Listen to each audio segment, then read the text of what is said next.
paru ici devant le siège de la Sonatel sur la VDN suite au long combat qui nous oppose à cette société qui refuse d'accepter les injonctions de la justice.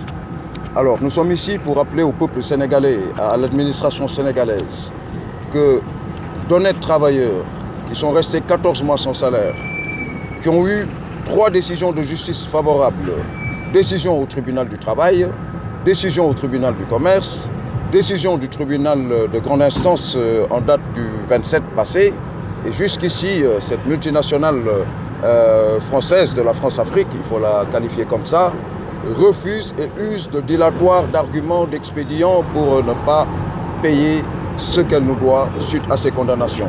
Nous interpellons le président de la République. Nous interpellons tous les citoyens de ce pays, les personnes ressources. Personne ne devrait assister sans broncher à ce qui est en train de se passer avec ce collectif. Cela fait 16 mois que nous sommes en train de nous battre. Nous n'avons pas eu un seul appel du pied de l'administration. Aujourd'hui, il était prévu un sitting, ça fait partie de nos droits constitutionnels. Nous avons adressé une demande en bonne et due forme que je vais vous montrer là et qui a été déchargée par le préfet, par l'administration préfectorale, excusez-moi. D'accord? Et nous n'avons même pas eu de réponse. C'est symptomatique, comme vous pouvez le constater, des dérives démocratiques qui interviennent dans ce pays. Nous le notons et nous nous chargerons de régler nos comptes avec monsieur le préfet parce qu'il a un devoir de nous revenir sur cette demande que nous lui avons adressée. Nous irons le voir pour qu'il nous explique pourquoi ce mépris.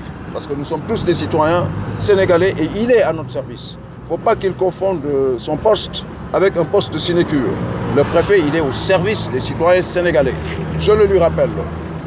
Très bien. Donc nous avons choisi cette déclaration pour pointer du doigt les carences de l'administration de Macky Sall, en l'occurrence de la préfecture, les carences du ministère du Travail qui n'a rien fait jusqu'ici pour cette affaire, les carences d'un ministre de l'Emploi qui n'ose même pas faire une déclaration sur ce dossier qui interpelle, qui est au cœur de sa charge, eh bien, je n'en rajouterai pas.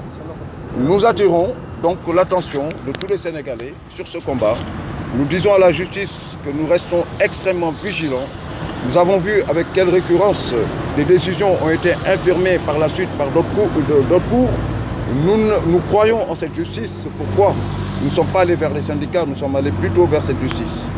Donc aujourd'hui, que la justice sénégalaise sache que nous lui faisons confiance. Et s'il y a des personnes à l'intérieur de cette justice qui essayent de nous empêcher d'atteindre nos droits, ça ne se fera pas. Ce ne sera pas possible.